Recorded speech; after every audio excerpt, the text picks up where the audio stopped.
God does not want you to abuse your singleness. God has you single right now for a reason. He has plans for your life that you may not understand, but those plans are going to prosper you. Jeremiah 29:11 tells us that. So he has you single right now for a reason. And that reason is to mold you and shape you into the man or woman you're supposed to become. That reason is to use you in ways that you could not be used if you were in a committed relationship or married, just like Paul. Paul's ministry would have been nothing like it was if he was married or in a committed relationship. So do not be upset that you're single. Have the blessed outlook because the Lord is using you in ways that someone in a committed relationship could not be used. And do not abuse your singleness.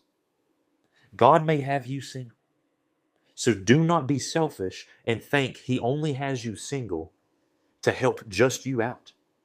He may be helping other people out. He may be using you as a vessel, as a single vessel, to help others. Other people may come to know Christ, may be lukewarm, and get their life back on track towards Jesus because the Lord is using you while you are single. You may very well be single right now in your life to help others, for the Lord to use you as a vessel to help others. He does not have you just single because it's your fault, because he's just working on you. He can be working on others through you.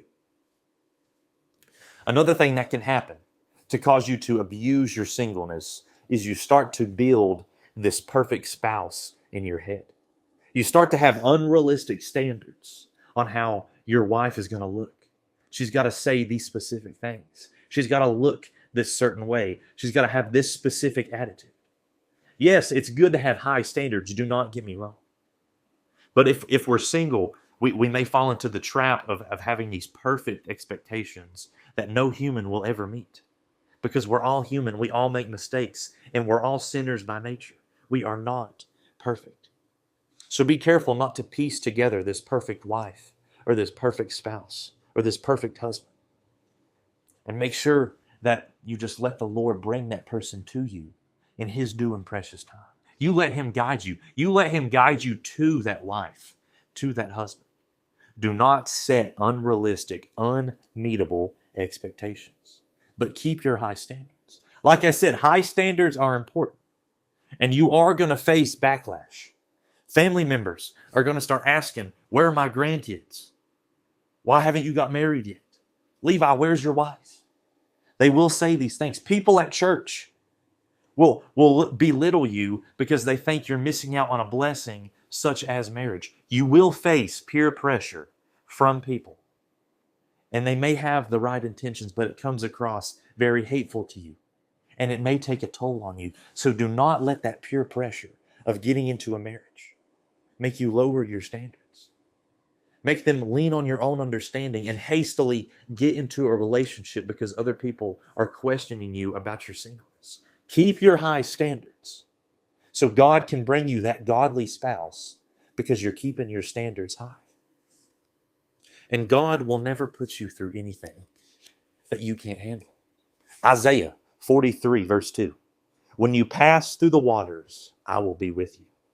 And through the rivers, they shall not overflow you.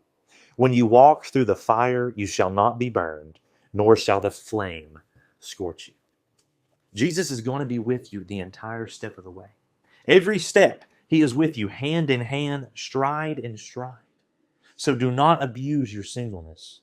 Let the Lord use you in every way he deems fit. You may not be single just because of you, but the Lord may be using you for many other things, serving others in ways that he couldn't use you if you were married or in a committed relationship. So do not abuse your singleness and just let the Lord guide you through this season of your life and through the rest of your life. God bless.